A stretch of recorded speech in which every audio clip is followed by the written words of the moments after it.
তখন আসছিলাম, ডায়াবেটিস বাড়াইছিল, কোমরে ব্যথা ছিল, হাত পা চাবাইতো। প্রথম আমার চেম্বারে আসেন তখন আপনার ডায়াবেটিস কত ছিল, ব্লাড সুগার কত ছিল? 20।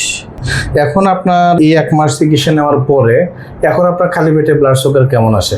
খালি পেটে তো আজকে আসছে 5.1, খাওয়ার পরে 7 পয়েন্ট। জি, তো সবকিছু মিলিয়ে এখন আপনি শারীরিকভাবে কেমন আছেন? খুব সুস্থ আছি, ভালো আছি।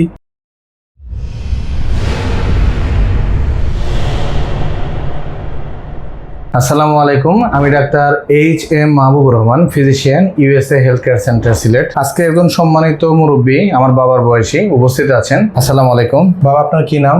রবীন্দ্র রায়। বয়স কত বাবা? বয়স 60। সিলেটে আপনার বাসা কোথায়? তুফানা। তো আপনি যখন আমার চেম্বারে প্রথম আসেন তখন কি কি সমস্যা নিয়ে এসেছিলেন?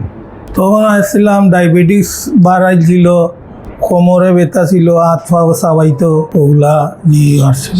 যখন প্রথম আমার চেম্বারে আসেন তখন আপনার ডায়াবেটিস কত ছিল, ব্লাড সুগার কত ছিল? 20।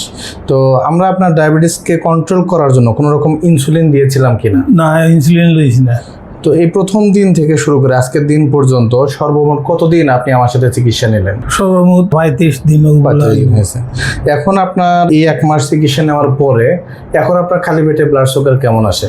খালি পেটে তো আজকে আসছে 5.1, খাওয়ার পরে 7 পয়েন্ট। জি, তো সবকিছু মিলিয়ে এখন আপনি শারীরিকভাবে কেমন আছেন? খুব সুস্থ আছি, ভালো আছি। আমার অনেকটা সুস্থ, আমি রিল্যাক্স। তো ভিউয়ার্স, রোগীর চেহারার দিকে তাকালে চেহারার যে গ্লোটা দেখলে এবং হাসি মাখা মুখটা দেখলেই বোঝা যায় উনি কেমন আছে।